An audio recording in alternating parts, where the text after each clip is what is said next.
Okay, hi guys.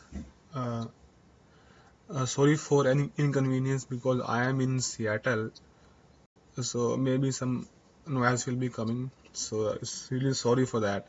So my topic of presentation is the mining and managing the billion node data graphs.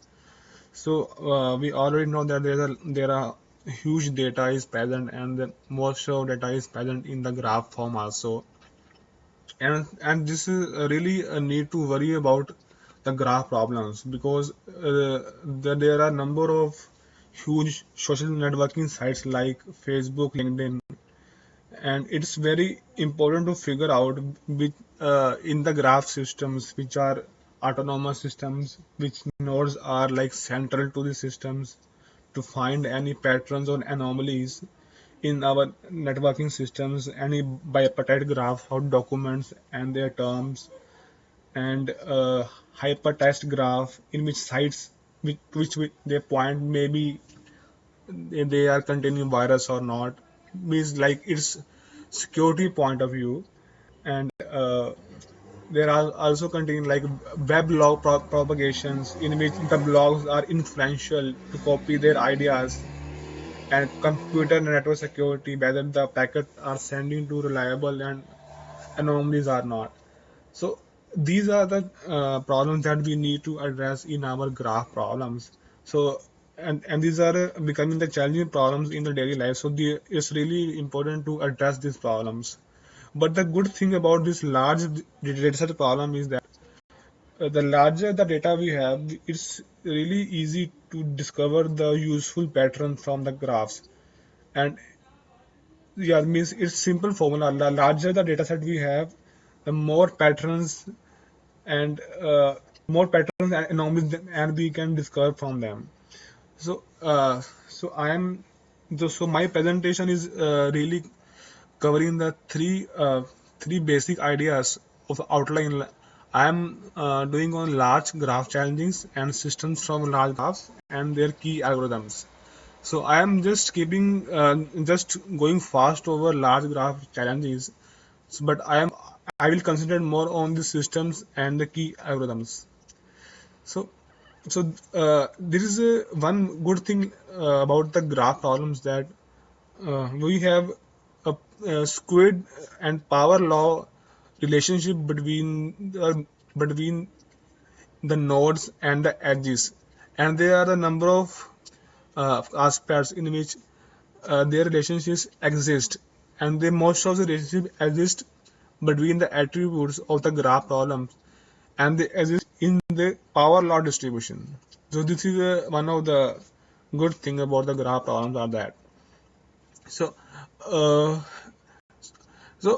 we have a number of graph operations that we know that we do over the over our query processing. Like whenever we want to find the shortest path, and we have to find the subgraph.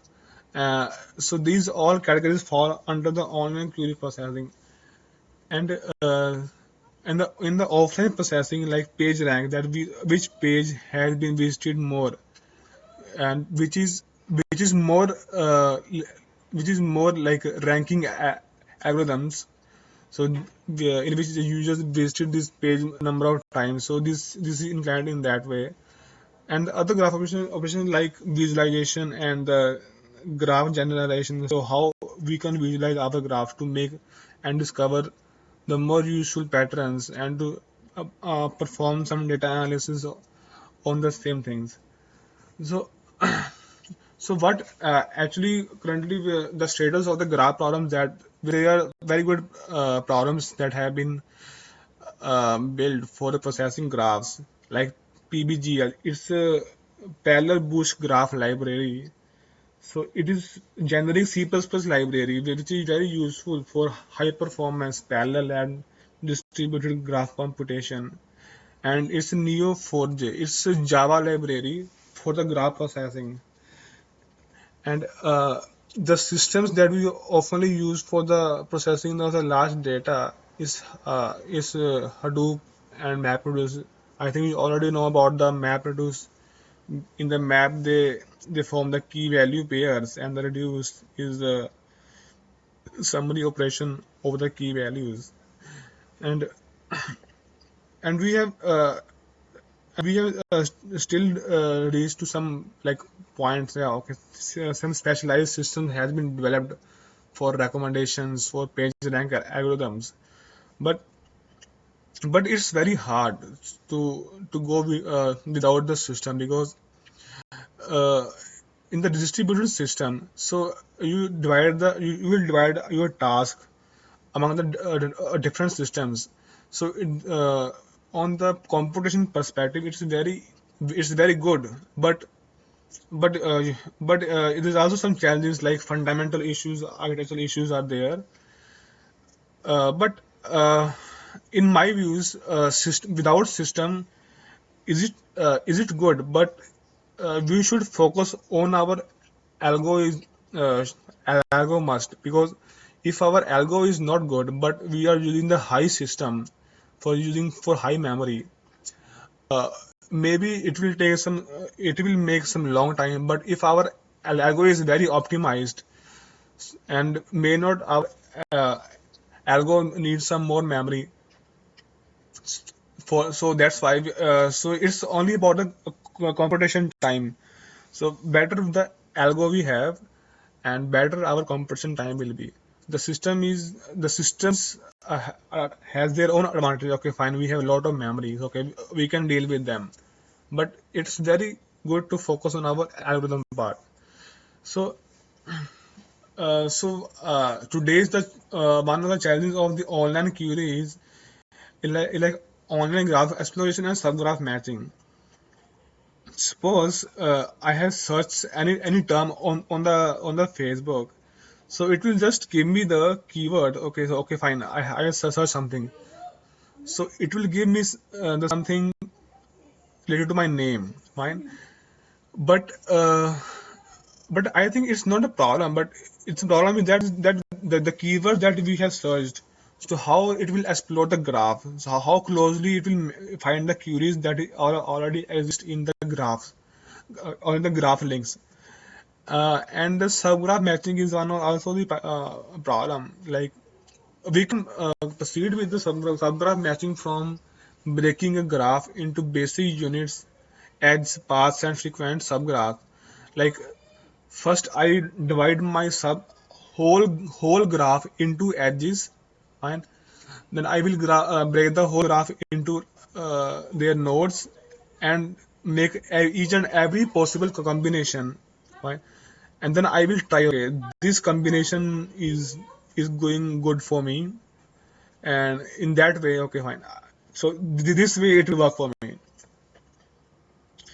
But problem is that subgraph matching is taking so much time, so it's like exponential complexity. So maybe uh, our approach is not good, because we are dividing the each and every unit of graphs in nodes and edges and paths. So we will operate first on nodes, then on edges, then on paths. It may be very high complexity. So it's this algorithm may not be useful for them. Then we have to optimize the algo for the same. Like the algorithm like RDF and Ullman. So these are top algorithms, like it's are based on the index based algorithms, and they are said to be optimized till the date.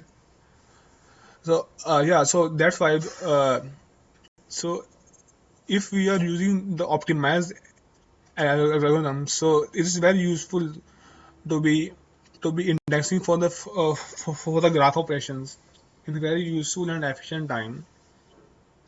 So that's why it will reduce our cost and expensive for the index construction. So and in the offline analytics, we are struggling with our throughput, and the nature of the graph. So maybe it's very difficult to parsing the data and to achieve the parallelism, and to apply the divide and conquer rule. But it also may take the huge data and it may take some huge computation cost. So uh, the RAM is the data, the system is the RAM, the memory is not a problem, but the problem is that we need to optimize our algo in our graph problem so that it will operate fast, and so that's why it will may take some fast, and mm, so we may not be dependent upon the system side. Our We can build our supercomputer, but super to get to just run the small like brute force algorithm and just use the supercomputer, but it's not feasible because hardware is not, because it's not possible to for build a supercomputer for each and every person. So we what we need to do that, like we need to optimize the algo, or what we can do, like we can make the distributed cluster model by making the synchronization calls and message passing between the data, and to perform the computation, and it may be very flexible to meet our the different needs. So these was our outline of the large graph challenge we are still facing there.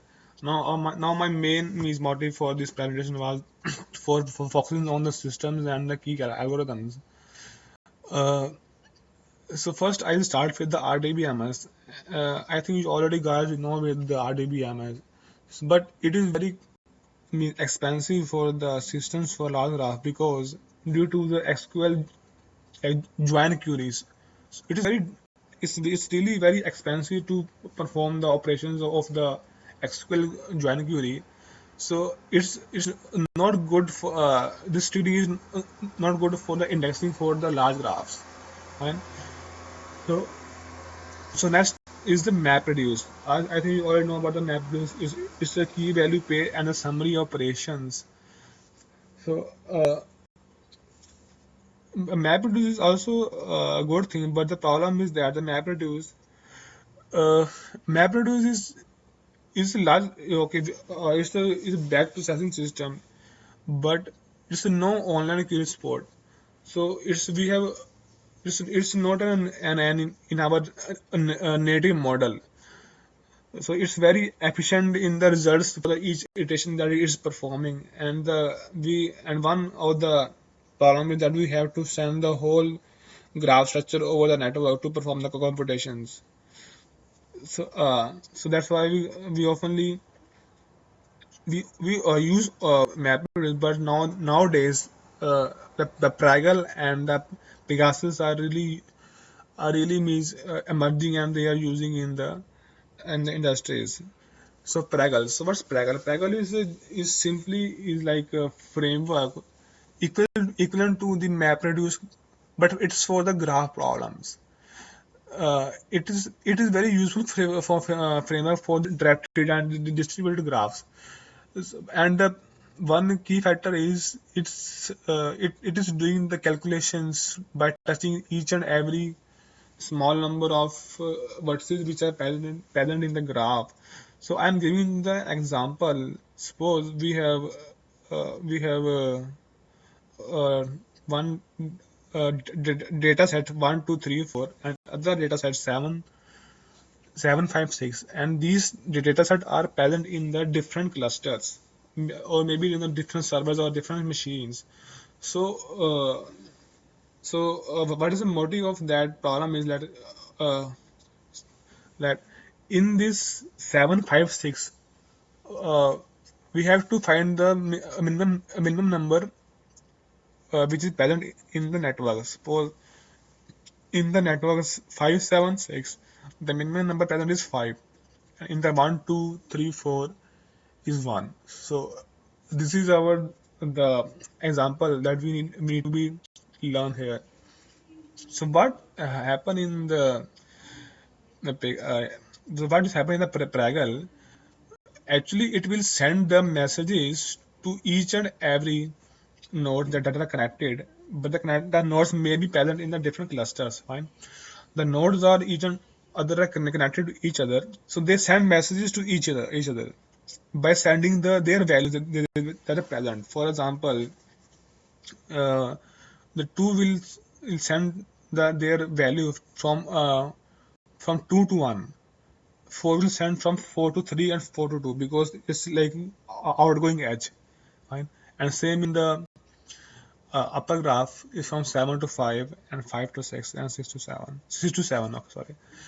uh, so now here what happens in the parallel, so it will just send the messages to each other in the directed graphs, and the 4 has no incoming graph, so this node has become inactive, fine. So now now each and every graph nodes, I'm sorry, when each and every node has sent their messages to each other, the all other nodes in the graph, now they are inactive because they are now stopped sending the messages, right? And in this, and this is first iteration, uh, because if you notice in the upper graph, when it send the 5 to 6, but okay, now 6 had noticed, okay, the 6 that it has got the a value of 5 which is less than 6, fine. So now 6 has got his minimum value. Now it will again send his minimum value to the 7, and again the same case of the 7. When the 6 send the message to 7, okay, so 7 say, okay, I have got now minimum value. Now I will send this value 6 to the 5, fine. So it will, so in the finally, uh, the final motive of this graph nodes are in the end they all have now 5 problem in and each and every end. Like like in the below graph, fine, they have now one node, which they have at node 1 they have only one value, but they also in the like 2 they have now only value of 2, fine. So in the end the motive is that in the whole graph they have a minimum value of 1 and a minimum value of 5, because in the upper graph now you can see that there is no, all our nodes are inactive because all are uh, all are got the value of 5 of minimum value in the in the node graph. And in the below graph, when the one has when the two has, see, okay, this the one has minimum value, then the two will uh, now the value of one will be flow in the network, so that the each and every node in the end have only one value. So so like, so in that way the Fraggle works. So it has one coordinator and DB server, and in each DB servers they have some jobs. And like coordinator is like a master. So what it will do, that it will initialize the algorithm and to start over these DB servers, fine. So that's so that these all the DB servers now they are doing their work, fine. And and they will work, and they will initiate the work by sending the message between each and every vertices. uh, and whenever the master wants, so what is the current state of these DB servers, so they just reply them, okay, they have now at this iteration now they are active states 5 6 7. Now again this start an again step to continue. And then after they have finished, now they again came to know, okay, fine, this they finished, they have all the nodes have been finished, they just notify their masters, okay, I am done, I am at that state, I am at that state, or I am done with that. So map is like, here the map is uh, uh, collecting the set of messages from the other vertices, fine, allowing the, and it will perform the modifications on of the messages on the of the data that is they got by notifying from the messages, and their results is by updating the value that they want to be in their algorithms. So what the combine just do that, it will just aggregate a message for each vertex, and will also execute on the server side and also on the receiver side. So it's almost equal to like aggregation problem, like combine like summing or minimum, like summarizing problem. So it's equivalent to map and the reduce. Map is like collecting the set of messages and doing some performations, and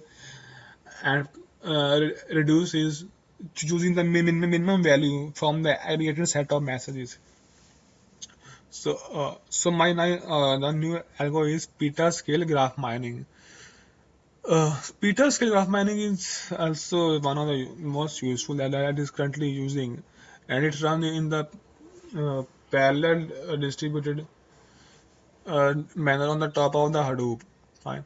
So they are most probably working on the graph mining task like degree, page rank, random walk with restart, and connecting components.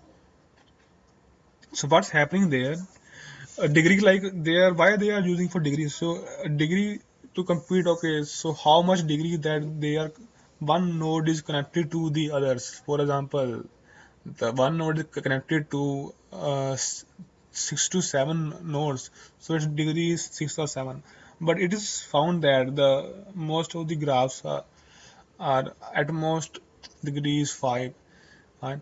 And the page rank is like the ranking that the web page give web that the ranking that web page has been given to this by the search engine, and the way they have been searched. For example, like any like President Obama, like they and Hillary Clinton, fine. So the algo, what the algo will do that they just rank the web pages. So how they are frequently the users are visiting their site, how the users are searching these keywords, fine. And the random walk with restart. Random walk restart is they like just how to estimate the radius and the connecting components, like to how much close the radius is from one node to the other road, another road. So like the classes are used for different types of tasks. So these are one of the tasks that we use.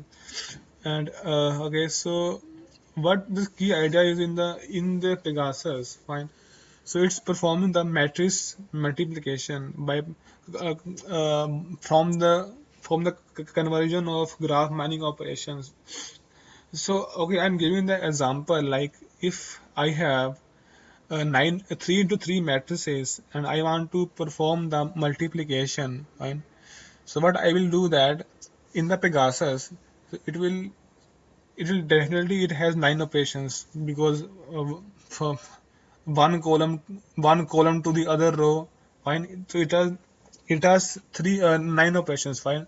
So what Pegasus do, it will divide the operations that the matrix it has actually to implement, fine, uh, of the 9 operations. Then it will aggregate the results and put them up in the one result. So these are the this is like combining and combine all and assign. So if I have already given the example of matrix multiplication.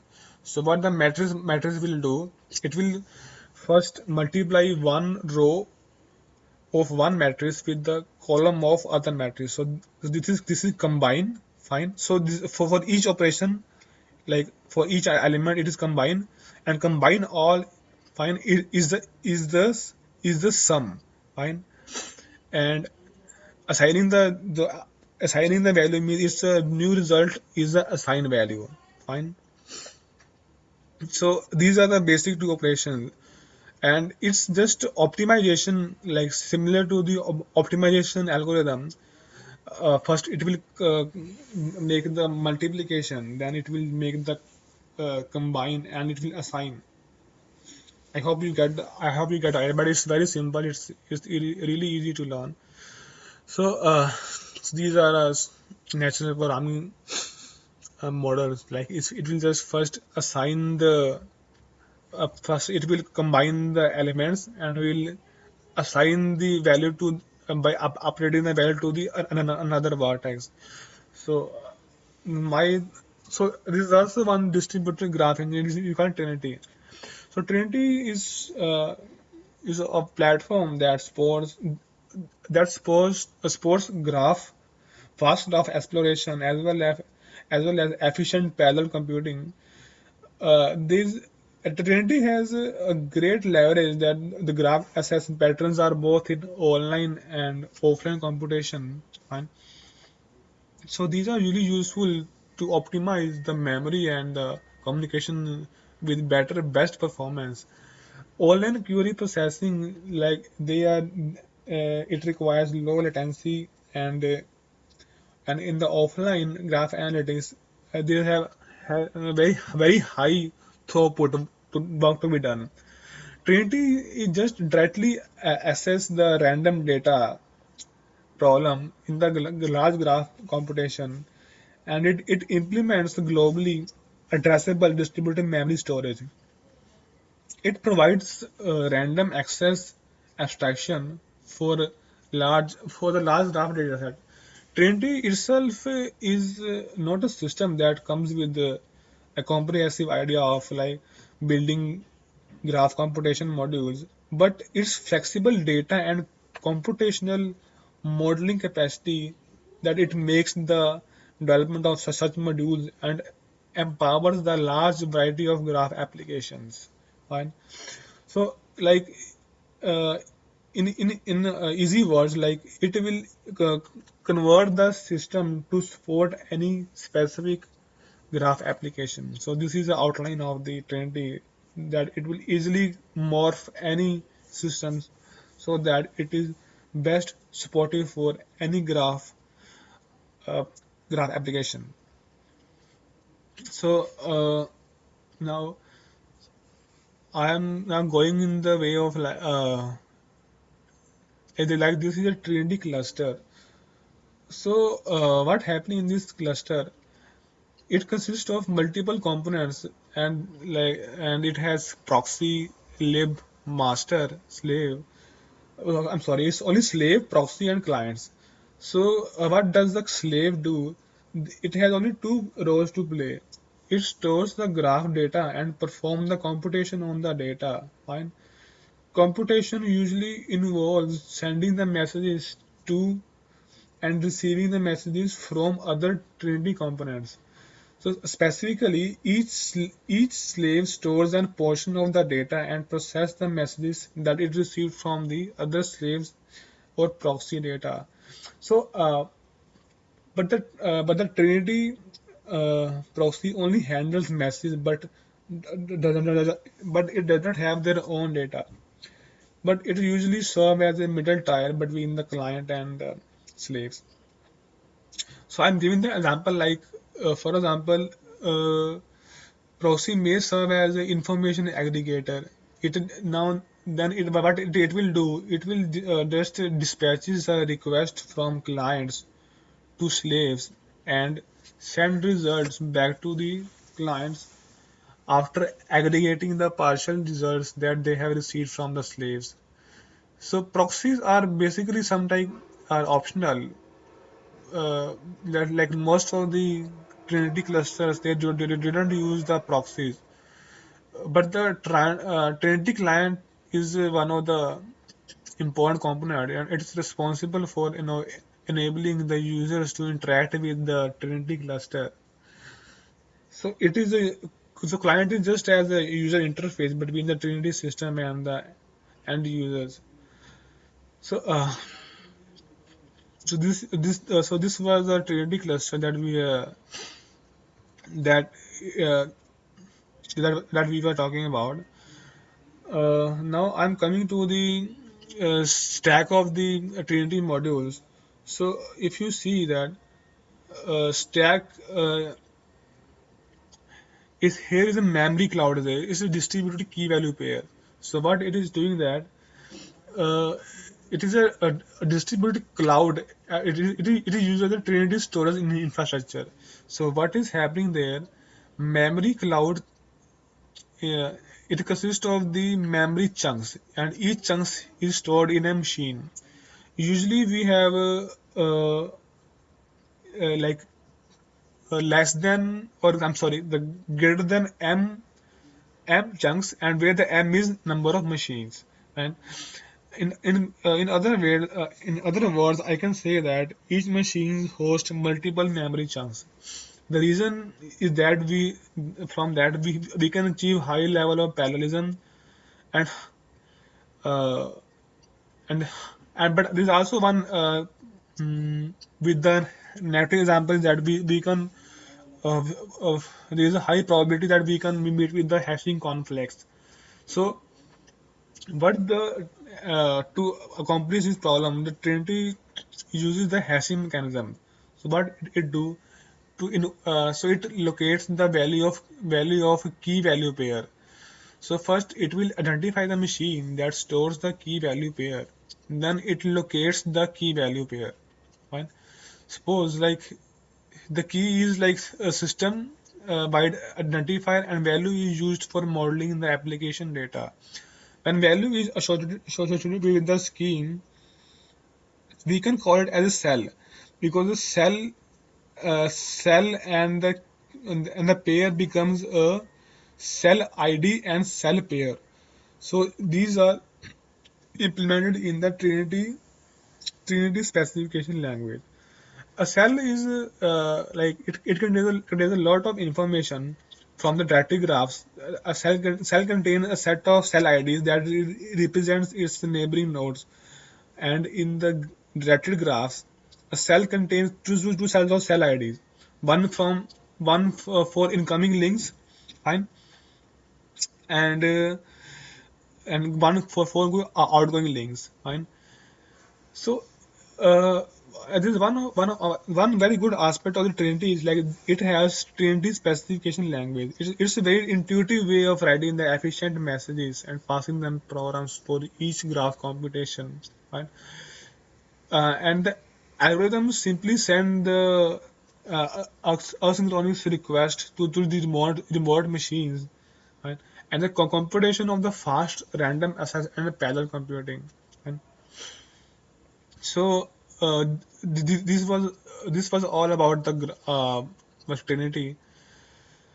It has a ring memory management. So what it will do that it like using it will use the circular memory management. It will start from the committed head, fine.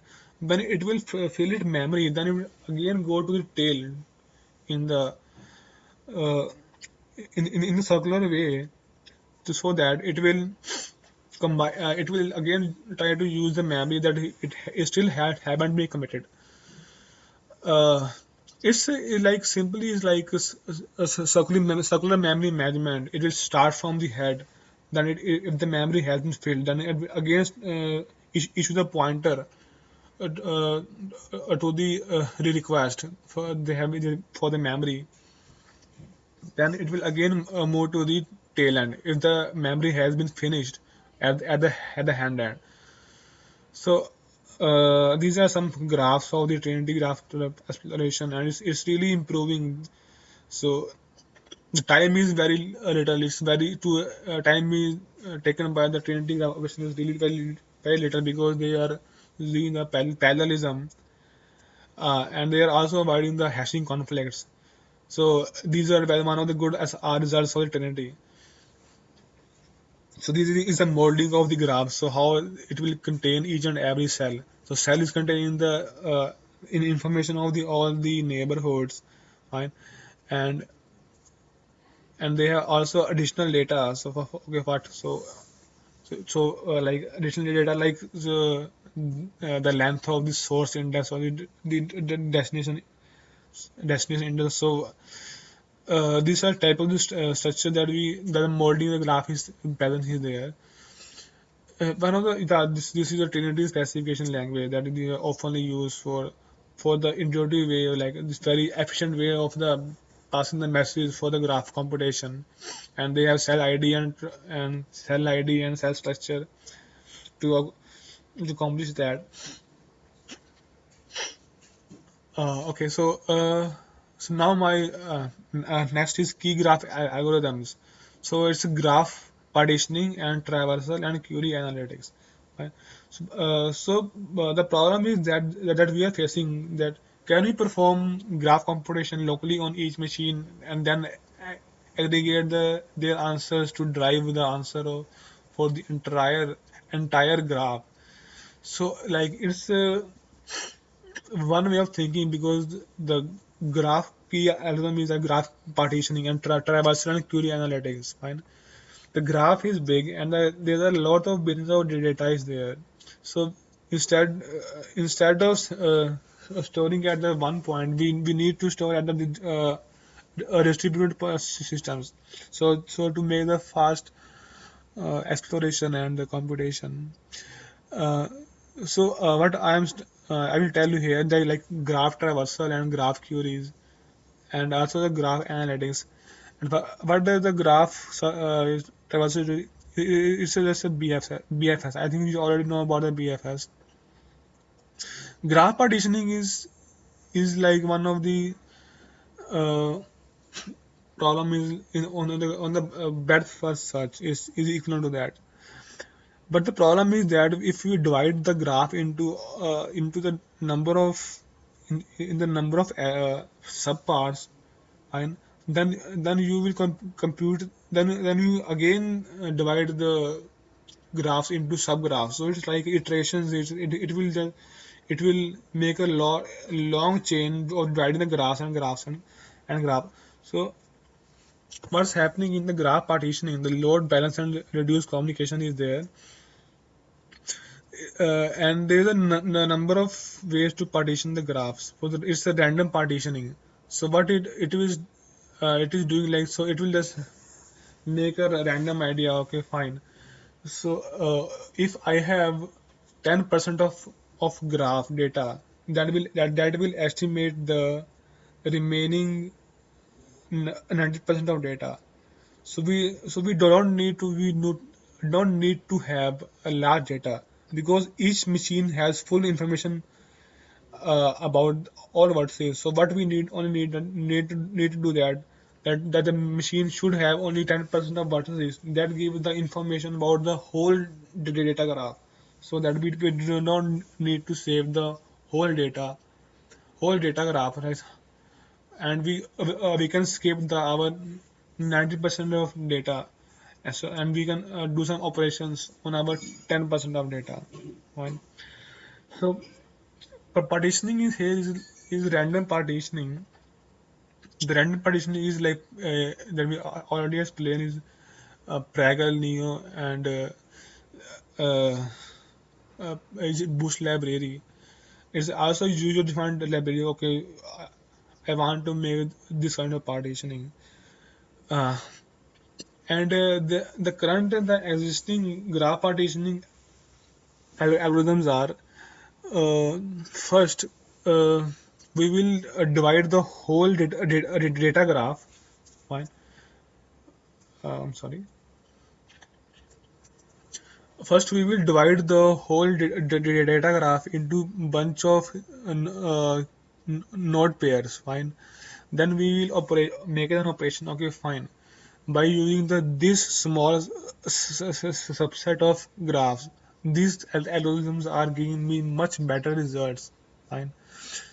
And here we start from the first from nodes, then edges, then their subgraphs and their whole graphs, and we will find that okay, this nodes and these edges are giving good results, and this subgraphs are giving good results.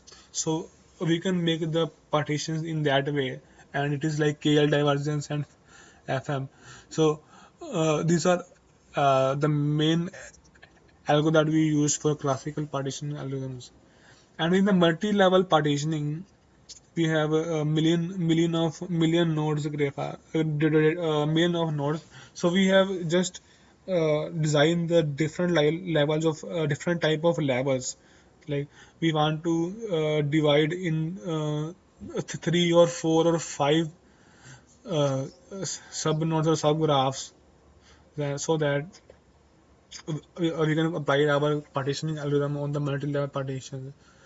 So that's why. So yeah.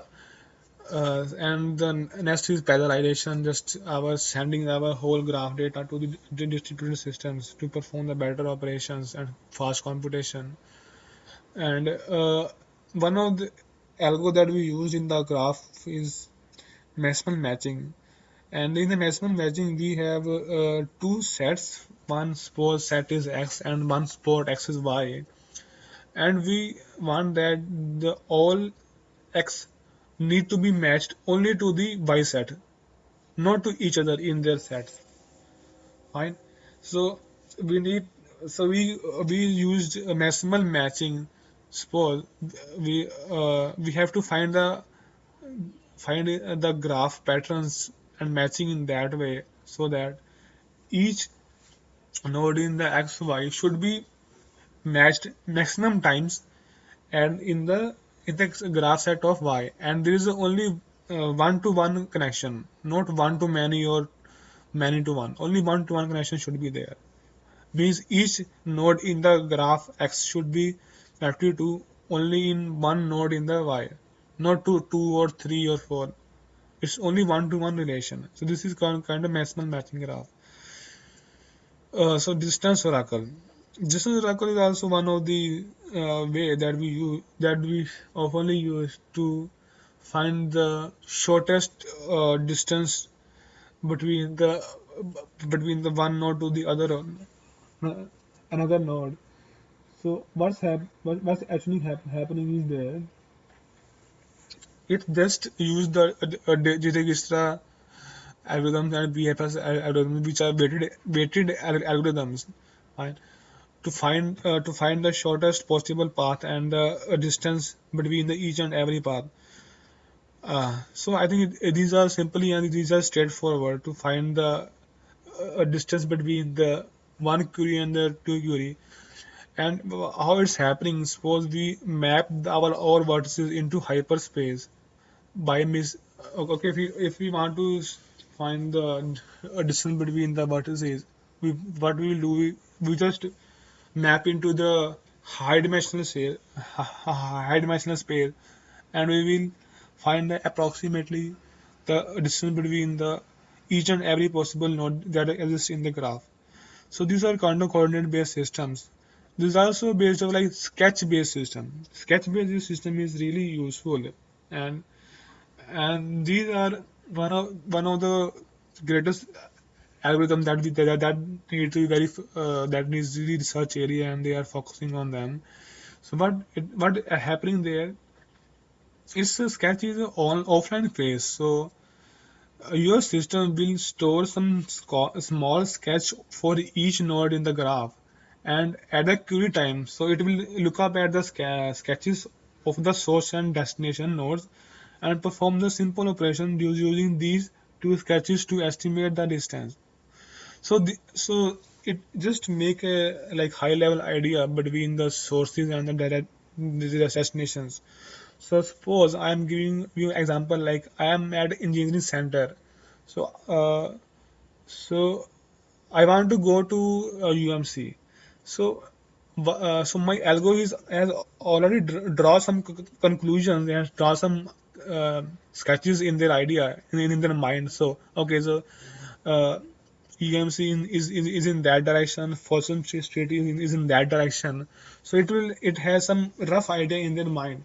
So it is very useful, and like they have some landmarks to go to the nearest possible path.